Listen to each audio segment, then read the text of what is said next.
everyone and welcome to our Time to Cook cookery session. So today we're going to be making 8 mini lemon sandwich cakes decorated with crystallised flowers. So hopefully if you're joining me today you have all of your ingredients weighed out, measured and ready to go, and also the equipment from the equipment list. So let's make a start. Okay, so the first thing that you need to know is that you need to make your crystallised flowers the day before you want to use them to decorate your cake, okay? They need time to dry out, which is why you need to make them the day before. I've got a separate video showing you exactly how to make your crystallised flowers. So hopefully you have made your crystallised flowers the day before and you're now ready to make your cake. Okay guys, so the first thing you need to do is you need to go and ask your grown-ups to preheat the oven to either gas mark 4 or 180 degrees or 160 degrees if you're using a fan oven. The reason why we need to preheat the oven first is to make sure that the oven is at the perfect temperature when we're ready to pop our bakes into it. The next thing we need to do is we need to prepare our baking tin, okay? It's really important at the start of any bake to spend some time preparing our tin, otherwise we could spend ages making our bake only to find that we can't get it out once it's been cooked. So today we're going to be using a 12-inch by 7-inch tray bake tin, okay? We are making our mini lemon sandwich cakes, okay, but we'll be cutting out circles out of our tray bake cake to do that.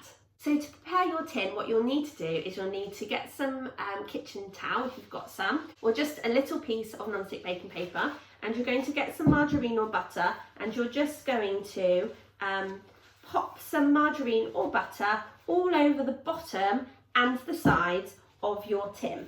And what this will do is it will act like glue to kind of stick down your non-stick baking paper, okay? Because we want to make sure that the non-stick baking paper sits really well inside the tin. And then what we're going to do is we're going to get a piece of non-stick baking paper and we're just going to pop it into the tin to line the tin. Now you want the size of your non-stick baking paper to go up by about 3 inches. So you want there to be an overlap of the non-stick baking paper by about 3 inches, okay, on either side. And what that will do is it will help support the cake as the cake rises in the oven, okay, because we want our cake to be nice and tall, okay, because we need to cut out those circles afterwards.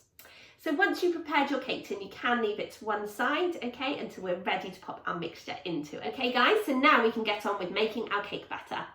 So the first ingredient that's going to go into our mixing bowl is our butter or our margarine, okay, whichever you're using.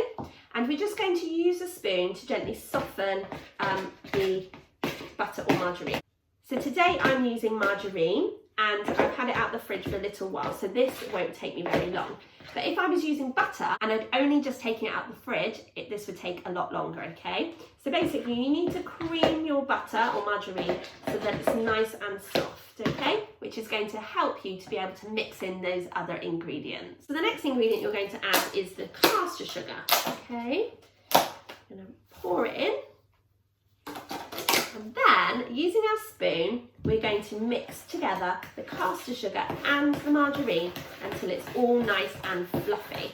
And don't forget, you can use your spoon to scrape down the sides of the bowl to make sure that you're using and mixing in all of those lovely ingredients, okay? Okay, great work guys, well done.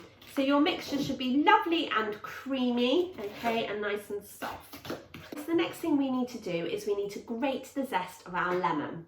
Before that though, you need to make sure that you wash your lemon and pat it dry, okay? We don't want there to be lots of water on your lemon, but we do want to give it a quick wash. So we're going to be using a grater, and if you've got a grater like mine, you'll see that you have big holes and smaller holes, okay? The bigger holes we use to grate things like cheese, and the smaller holes are used for things like lemon or lime zest, which is what we're going to do today. Now graters are like knives, they're very sharp, so please do be careful because we don't want you to hurt yourselves today. You're going to hold the grater really firmly with one hand before carefully stroking your lemon down the grater, okay? And if you have a look at your lemon, you'll see that the bit that you've just grated is a paler yellow to white colour, okay? So we're aiming to have that colour all over our lemon, okay? So you just need to keep moving your lemon around in circles until you have grated all of the lemon zest. Don't forget the top and the bottom of the lemon too.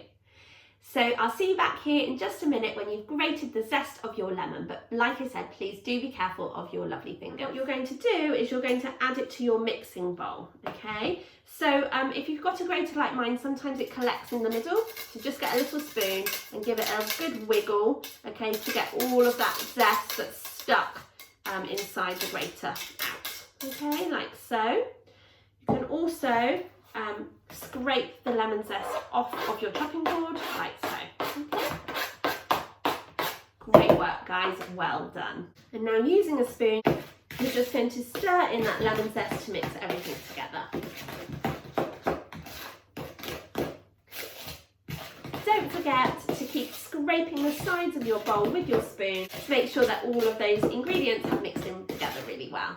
Okay, well done guys, great work. So now what you need to do is you need to mix your baking powder in with your self-raising flour. Now self-raising flour and baking powder will help your cakes to rise in the oven. And with a spoon, we're just going to very, very gently mix that baking powder into the self-raising flour, like so. Okay, so once you've given your baking powder a little mix into your flour, we're now ready to start adding our eggs into our mixture. So today we're using 4 large eggs, okay? So what we're going to do is we're going to add in our eggs one at a time, but we're also going to add in a heaped tablespoon of the flour and baking powder mixture. And what this will do is it will stop the eggs from curdling in our cake batter. So when we crack eggs, we do nice gentle taps onto the side of a cup. That way we can check whether there's any shell in with the egg, but we can also check that the egg looks fine, okay?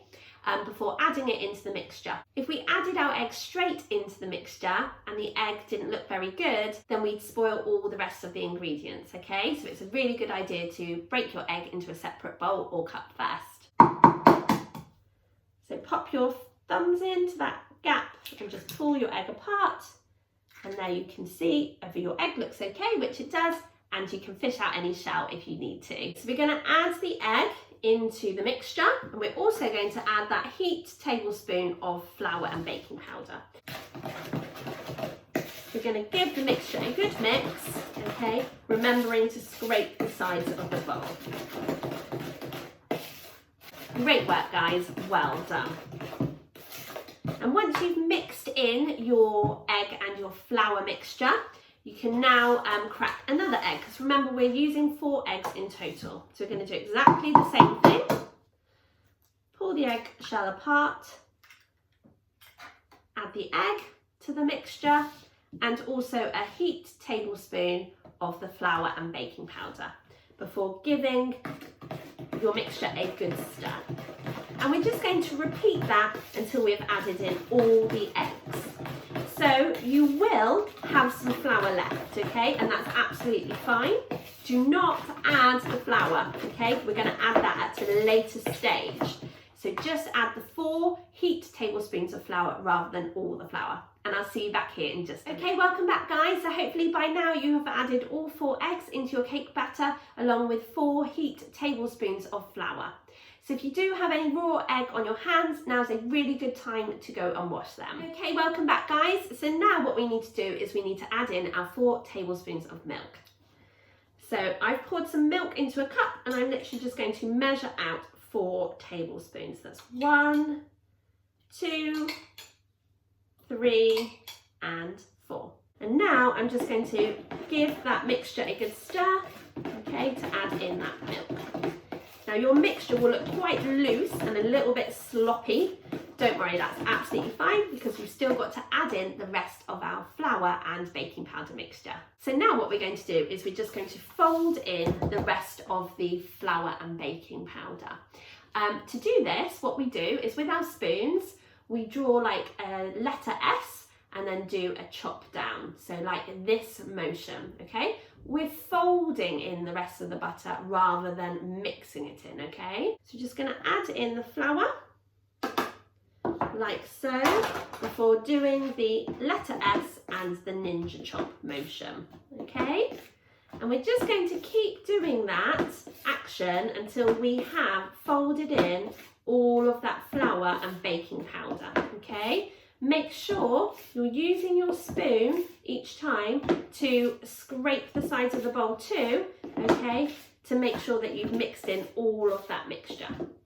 And I'll see you back here in just a minute when you've folded it in. Okay, welcome back guys. So hopefully by now you have folded in that flour and baking powder mix into your cake batter. Just have a quick look before you go any further at the bottom of the mixing bowl and also around the sides to make sure that there's no lumps of flour. Okay, so now we're ready to pour our cake batter into our pre-prepared baking tin. Okay, so we're just going to pour it all in.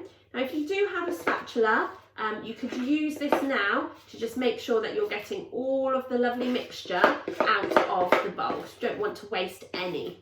Don't have a spatula though, please don't worry. You can just use a spoon like I am. Then what you need to do is with the back of your spoon or a blunt knife, okay, you're just going to smooth out that cake mixture like so, okay? To get it in all the corners, okay? Make sure it's a nice flat surface on top. Like so. And remember, those high edges on the sides are going to really help to support your cake as it rises in the oven.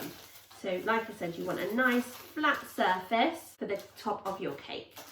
That looks amazing. Well done guys, great work. And now what you need to do is you need to go and ask your grown-ups to pop it into the oven to cook for 35 minutes. So grown-ups, you'll know when the cake is cooked because it will have shrunk a little from the sides of the tin and it will also be nice and springy to touch. But when you're testing the cake, please do be careful as obviously it will be boiling hot. So join me back here when your cake has cooked and your adults have taken it out of the oven and we'll continue with our bake together. Okay, welcome back guys. So hopefully by now your cake has been cooked and is now cooling. So once your cake is cool enough to handle, then you need to pop it onto a cooling rack to cool it down completely. So I'll see you back here when your cake has completely cooled and we can decorate mini lemon sandwich cakes together. Okay, welcome back guys. So now we are ready to prepare our mini lemon sandwich cakes. So I've just popped my cake onto a chopping board, okay? And I'm going to be using a 3-inch round cutter, okay? Now my cutter has a straight edge and also a fluted edge. So I'm just going to be using the straight edge today. And we're going to cut 8 circles. So we're going to cut 4 down one side and 4 up the other side, okay? And we're going to keep any cake trimmings to be used on another day. So we can make a trifle or something out of our cake trimmings. Okay, so we're going to cut 4 rounds off the top first.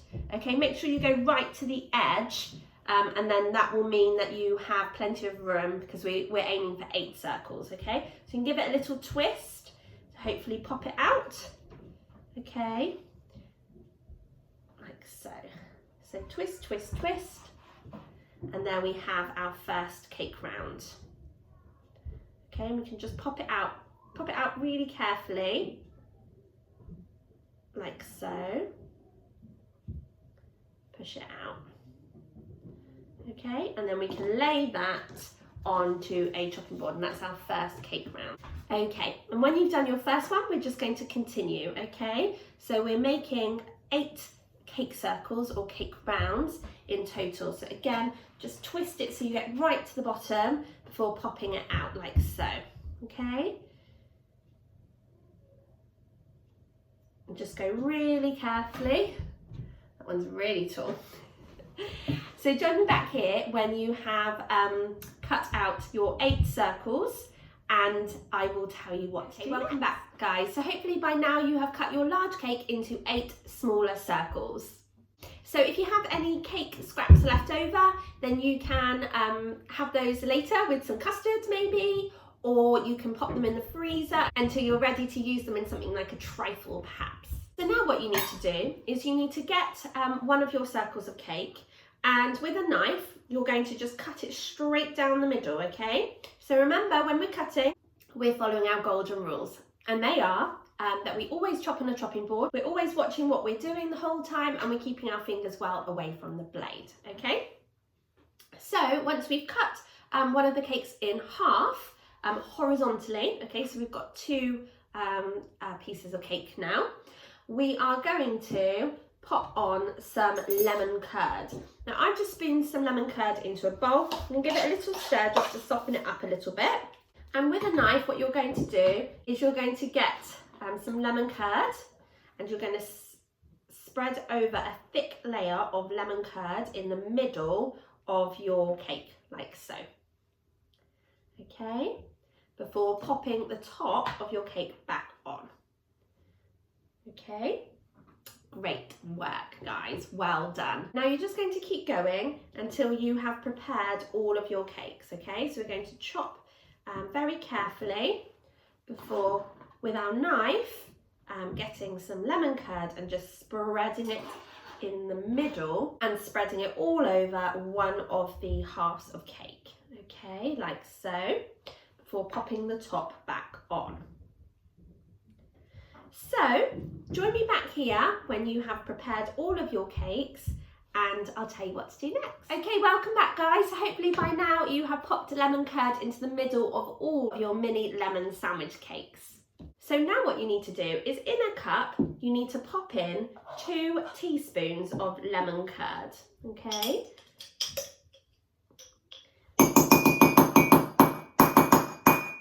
And then you also need to pop in a teaspoon of boiling water.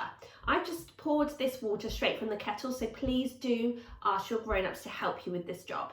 And what you're going to do is, with your spoon, you're just going to stir it until it's all smooth, okay? Okay, if you need to add another teaspoon of water, that's fine. Just basically aiming for a nice smooth paste, like so. And now what you're going to do is, with a pastry brush, you're just going to brush that lemon curd mixture over the top of one of your cakes, okay? And what this will do is it will give your cakes a really lovely lemony flavour, but it will also help to stop the crumbs from coming through when you're adding your icing. So this is what's known as a crumb coat, okay? So it basically keeps all the crumbs in place so that when we add our actual icing, there won't be loads of crumbs in it. So just keep going until you have painted your lemon curd topping over the top of all of your mini lemon sandwich cakes. And I'll see you in a minute. Okay, welcome back, guys. So hopefully by now you have brushed your mini lemon sandwich cakes with the lemon curd topping. So now what you need to do is you need to get your lemon, because we're going to be cutting and squeezing our lemon. So remember our golden rules when we're cutting, and we always chop on a chopping board, we're always watching what we're doing at all times, and we're keeping our fingers well away from that blade. We're going to make a rainbow bridge over the top of our lemon, okay, like so, before bringing our knife down the middle, okay? And have a look at your lemon. Have a smell. It smells so zesty, and I can't see any pips on my lemon, which is a great start. If you do have pips, you might want to try and spoon those out to start with. Now, using either a lemon juicer or a fork, we're going to get the juice out of our lemon. So if you have a lemon juicer or a lemon squeezer, what you do is you pop your lemon face down onto the point of the squeezer and you just twist. And that will release all of that lovely lemon juice down into maybe a dish that's on the bottom of your juicer or squeezer. If you don't have one, don't worry, because you can use a fork. And all you have to do is you pop your fork in and then you just twist it, okay? So pop it in and twist, and that will just release all of the juice. Now we are aiming for 8 teaspoons of lemon juice, so we do need to make sure that we're getting all the juice out of our lemons. So like I said, all I'm doing is popping my fork in to different places in the lemon and just twisting it, okay, to release all of that zesty juice. Great work, guys. You can give it a final squeeze just to finish it off. So now, in a clean bowl, you're going to sieve in your icing sugar, okay? You need to do this in stages, because if you just pour all the icing sugar in, then you're going to get a big puff of icing sugar in your face, okay? So just pour it in very slowly, okay, like so, a little bit at a time. So I think that will do for now. And then with your spoon, you're going to very gently and slowly draw circles in your sieve, okay, which is just going to move the icing sugar down into your clean bowl. And you're just going to keep doing that until you have sieved all of your icing sugar down into the bowl, okay? Once you have sieved in all of your icing sugar, you're going to add in your 8 teaspoons of lemon juice that you squeezed earlier. The reason why we sieved our icing sugar is to make sure that we've removed all of our lumps so our icing isn't lumpy at all. So we're just going to count out 8 spoons of lemon juice. 1, 2, 3, 4, 5, 6, 7, 8. Okay, and then we're going to give our mixture a good stir. So when we stir, we're going to go very slowly, keeping our spoon right at the bottom of our bowl. And what this will do is it will stop the icing sugar from puffing up out of the bowl into our face or all over our work surface. Okay, so just keep going. You're aiming for a nice smooth consistency to your icing. So my icing is a little bit stiff. I'm just going to add literally half a teaspoon more juice, okay? If your icing is too runny, then you'll need to add some more icing sugar, okay? And if your icing is too stiff like mine, then you can literally just add in a teeny tiny bit more lemon juice, okay? So this is my icing, nice and thick and nice and smooth. Right, so now we're ready to decorate our cakes. So we're going to take one cake at a time, okay? We can hold the cake in the palm of one hand, and then we're going to get a teaspoon of icing and just pop it on top like so. Then with a knife, we're just going to very, very carefully and very, very gently smooth the icing all over the top of our cake like so. If you prefer, you can always pop your cake down on the chopping board to add the icing. And then what you can do is once you've got your icing on there, you can decorate the top with a crystallized primrose that you prepared earlier and a lovely mint leaf, okay? So just make sure that your mint leaves are washed and dried, okay? Because obviously any moisture will affect the icing. So I've got one lovely mint leaf there. I'm gonna pop that on with the crystallized primrose on top, and that looks absolutely gorgeous. So now all you have to do is carry on until you have decorated all 8 of your lovely mini lemon sandwich cakes. Okay, so there we have our mini lemon sandwich cakes decorated with crystallized flowers, and I'm sure you'll agree that they look absolutely delicious. So thank you so much for joining me today to make your mini lemon sandwich cakes with crystallized flowers. I really hope that you enjoyed making them, but more importantly, I hope you enjoy eating them and sharing them with your family. I really look forward to cooking with you guys again soon. Bye!